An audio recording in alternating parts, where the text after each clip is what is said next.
Captain Caveman. Oh, yeah. Captain Caveman. Cartoon, if you're not familiar, late 1970s. It was Captain Caveman and the Teen Angels. It was almost like a spin-off cartoon, Saturday morning cartoon, kind of going along with Charlie's Angels. And you had this caveman that the Teen Angels thought he was a superhero, had all of these powers. And it was kind of funny. He would pull stuff out of his beard on a regular basis. And the funny thing is, I should tease my wife. I should call her Captain Caveman because she was still always able to pull something out of her pocketbook out of nowhere. Just what you needed. Need hand sanitizer, need a mint, need gum, whatever it may be. My wife's got it in her pocketbook. But anyway, we've got a new Captain Caveman, different type of cave. That's President Donald Trump. Yeah, he caved. Listen, the right, the MAGA sycophants on television, on social media are going to spin this as some sort of genius plan, 3D, 6D chess, how brilliant this is. Fox News today, they had the headline on Fox and Friends, the art of the tariff deal. Who are you trying to kid? I mean, honestly, people, you honestly believe this bull excrement that they're pitching right now, that this was the plan all along? Do you understand some of the things that were taking place behind the scenes that we told you about on the radio show, on the podcast? Farmers. Did you understand how much money Trump would have, the checks he would have had to have cut to farmers here in the United States because they're the stuff that they grew and made that they were selling to various different places like China around the globe? They weren't going to buy it anymore. Oh yeah, remember what was his original thing? Oh yeah, we're collecting $2 billion a day in tariffs, which was never the case. Never the case. Made that number up. Take a look at the markets and what they've done since Liberation Day. Tuesday, up day.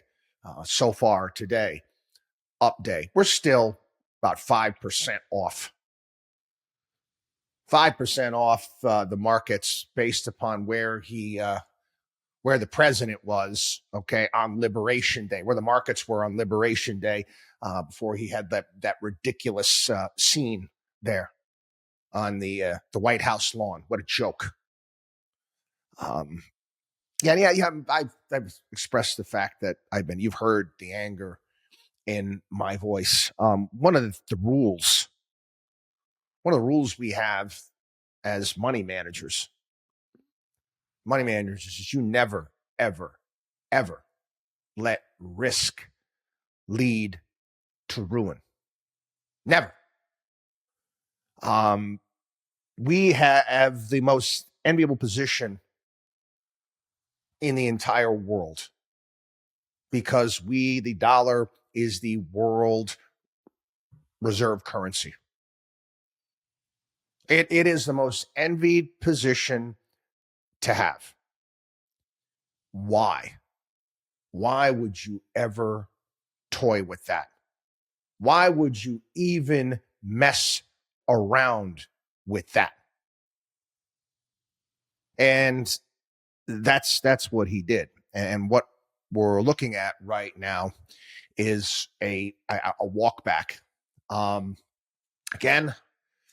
President came out yesterday. Very good relationship with Z. Well, if you had a very good relationship with Xi, okay, you could have worked something out without having to do all of this. I got to be honest with you. I get the email section. Aren't you happy the markets are up big the past couple of days? No, I'm not happy that the markets are moving like some sort of damn penny stock every single day. 1,000 points this way, 1,000 points that way, 2% this way, 3%. They're moving like almost like Bitcoin, for crying out loud. That you don't want that. That's not what attracts capital to the United States. Do you understand that the type of wealth that we've built up here in this country because of our financial markets and the strength of our financial markets? Where do you want to list? Used to be London. London used to have UK used to have this position. It's US. You get listed in New York Stock Exchange. This is where you want to be. Why would you mess with any of that? Did an interview yesterday on EWTN. I'm doing a lot on the Catholic Network, talking about something we discussed on the podcast. All of these small businesses around the country and how hurt they are based upon all of this uncertainty. And to be quite honest with you, am I relieved to see that Donald Trump is caving? Yeah, of course I'm relieved. I'm thrilled. What scares the hell out of me is I don't know what he's going to do tomorrow. I don't know what he's going to do tomorrow. God willing, Scott Bessent takes the reins when it comes to this. Maybe JD Vance as well.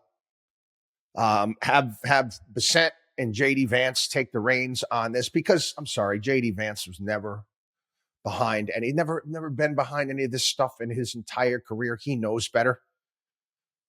And quite frankly, I think he's probably looking at this saying, what did I do to my political career if I'm going to be attached to Donald Trump and his failed policies? I was a vice president under this guy, and I've got to go along with this. Again, but he's happy that hopefully he, working out something with India. Again, major economy. It still has a long way to go. They're not nearly as advanced as China, not even the same ballpark yet, but they need to head in that direction. Stories from around the country, Mack trucks firing hundreds of workers in Pennsylvania. President Trump's tariffs are the driving force, says the CEO. Local economy is going to lose about $260 million a year. Again, these job losses, because all of a sudden orders are being canceled. Businesses are uncertain. He basically, the best way you want to equate what transpired over the past month is that Donald Trump engineered a COVID without a virus. Basically engineered a COVID type of a situation where, again, you're getting stops and shutdowns. Now, again, if you remember during COVID, again, you had a market sell-off, but big businesses thrived. Again, they shut down the mom and pop stores, but hey, Target, Walmart, Home Depot, Lowe's, they could all stay open. And again, I wish all of those companies well too. I want American businesses to do well. But if you think this is going to work well for the economy, the overall economy, the lifeblood of this country's economy, quite frankly, is small business owners all around the country. I live in a city.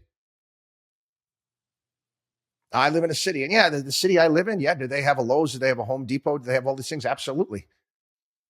I drive down in Tampa, Dale Mayberry, McDill, Gandy, my neighborhood, Beta Bay, nothing but small mom and pop stores everywhere. And they've been hit. This is what happens. This is what happens when, again, you surround yourself with people that kiss your ass. Surround yourself with the people that kiss your ass, that won't tell you no. This is, again, a little bit of a JD Vance point. If you remember the whole Houthi thing that took place where we started bombing them again. Who was the guy that was pushing back on that? Was JD Vance. You didn't understand the reason why. Good for him. You need to be surrounded by people that, if they, let me phrase it to you this way. You know you have a true friend. And this is stuff I teach my kids. You know you have people that really care about you. That you have a true friend, people that actually care about you and where you are. And these are people that will put you in your place and tell you no. And tell you no. Or tell you, you know what, you're being an a-hole. Cut it out, man. We don't have any of that. We don't have any of that when it comes to the media. I mean, shame. They want to call it conservative media. You can't even call it that. People don't even understand what that word means anymore. MAGA media. Fox is MAGA media. Basically, whatever the president says, whatever he does, fantastic. He's great. And they will spin it in some way, shape, matter, or form. And again, I've equated many of these pundits out there to, the profession, the world's oldest profession. Yeah. Basically prostitutes. They get paid. They're well-paid prostitutes. And Laura Ingraham makes $15 million a year. Jesse Water makes $8 million a year. Whatever. Listen. Great. Good for you. Good for you. But you're willing to. It's a great paycheck. It's a great paycheck, but you're willing to go on and again, you have that type of an ethical bypass at birth. You're willing to BS, lie, spin in order to make money at the expense of your fellow countrymen, the global economy. Well, what does that say about you? Quite frankly, this is just a much more important things in life than money. And I think we've made that perfectly clear here on the program. Gentleman, again, that I've talked about often. And if you haven't read his books, do so. Do so. Nassim Taleb, they calls his book series The Incerto. You've got Fooled by Randomness, The Black Swan, Anti-Fragile, Skin in the Game. Some of the best books on finance, risk management, and philosophy, all tied into one. Okay? Might be one of the smartest guys on the planet. He calls Trump Caligulino. He puts out the problem with Caligulino Trump is that he's surrounded by only sub-amateurs. Amateurs have some experience and training.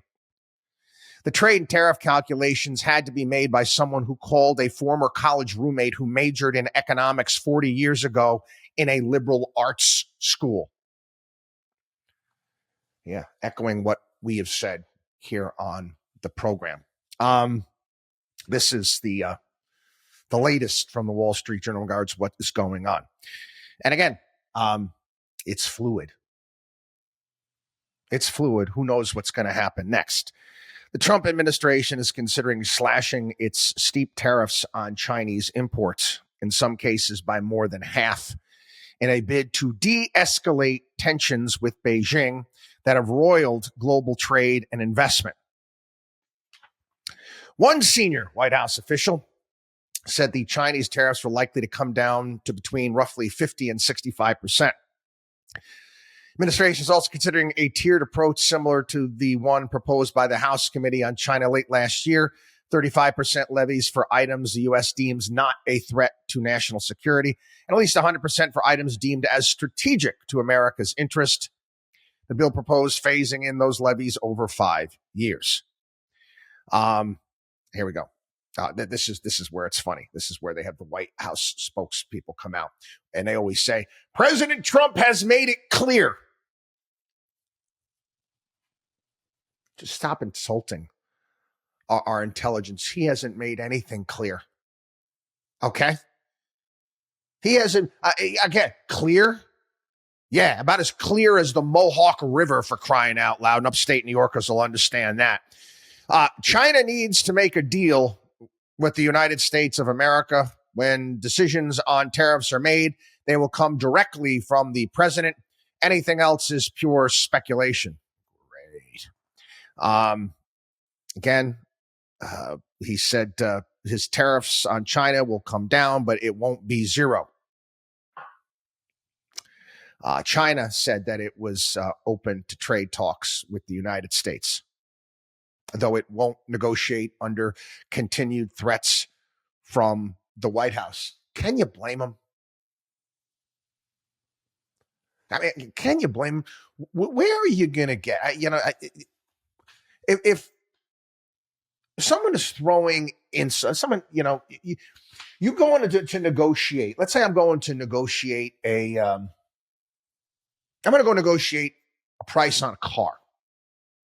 Okay. And I'm going to the dealer. And the guy selling the cars is dropping F-bombs and, giving threats. Am I going to sit there and negotiate for the car, despite the fact that I might need that car, I want that car? No. No. It's an exercise in futility. I'm going to walk the hell out the door.